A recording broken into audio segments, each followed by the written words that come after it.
প্রতি মাসে ৫,০০০ করে দেওয়া হবে। ২০২৬-এর ভোটের আগে বড় ঘোষণা মুখ্যমন্ত্রীর।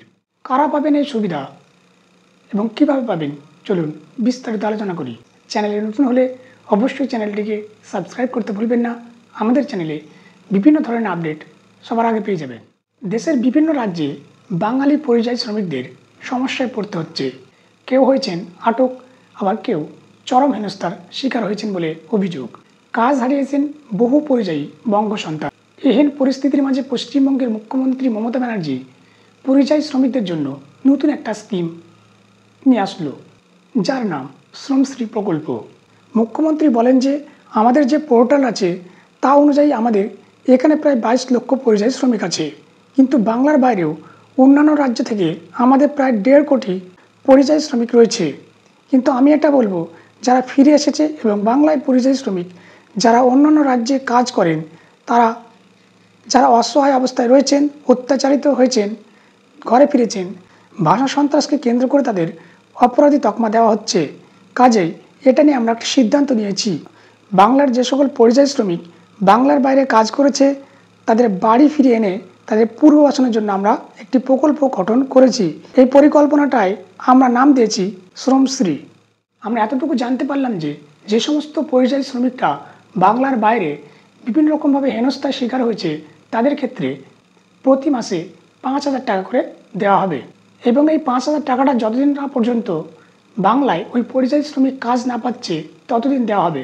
সর্বোচ্চ 1 বছর পর্যন্ত এই ৫,০০০ করে প্রতি মাসে দেওয়া হবে। পরিযায়ী শ্রমিকদের উৎকর্ষ বাংলায় প্রশিক্ষণের ব্যবস্থা, দক্ষতা অনুযায়ী কাজ দেওয়া হবে পরিযায়ী শ্রমিকদের এবং যতদিন না পর্যন্ত আপনি কাজ পাচ্ছেন ততদিন প্রতি মাসে ৫,০০০ করে পাবেন।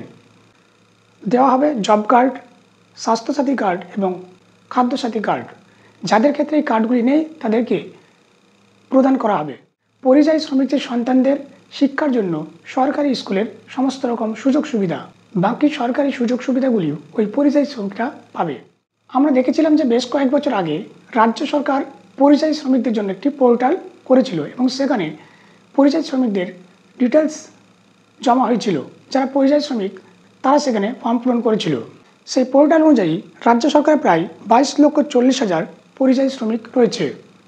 সরকারি পরিসংখ্যান অনুযায়ী যে সমস্ত শ্রমিকরা ভিন রাজ্য থেকে নিপীড়িত হয়ে বাংলায় ফিরেছেন তাদের ক্ষেত্রে এই পরিষেবা দেওয়া হবে।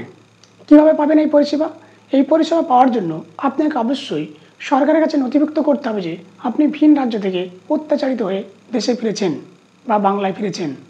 সেক্ষেত্রে আপনি কীভাবে নথিভুক্ত করতে পারেন? ওয়েস্ট বেঙ্গলের যে শ্রমশ্রী প্রকল্প তার একটা পোর্টাল খুব শীঘ্রই পশ্চিমবঙ্গ সরকার ওপেন করবে। সেই সঙ্গে আপনি আপনার এলাকায় বিডিও, এসডিওর মাধ্যমে এই নাম নথিভুক্ত করতে পারেন। আপনার এলাকার আপনি বিডিওর কাছে আপনি জানালেন, সেই বিডিও আপনার নামটাকে শ্রমশ্রী প্রকল্পের দপ্তরে পাঠাবে। তাছাড়াও এদিন মুখ্যমন্ত্রী বলেছেন যে প্রতিটা পাড়ায় পাড়ায় যে পাড়ায় পাড়ায় সমাধান চলছে সেখানেও আপনি আপনার নামটি উক্ত অফিসারদের কাছে বলতে পারেন এবং এই শ্রমশ্রী প্রকল্পের আওতায় আসতে পারেন। এই শ্রমশ্রী প্রকল্পে নাম নথিভুক্তকরণের জন্য খুব শীঘ্রই রাজ্য সরকারের পক্ষ থেকে পুরোপুরি পদ্ধতি ঘোষণা করা হবে। আজকের ভিডিওটি এই পর্যন্ত। ভিডিওটি ভালো লাগলে অবশ্যই একটি লাইক করবেন এবং চ্যানেলটিকে সাবস্ক্রাইব করতে ভুলবেন না।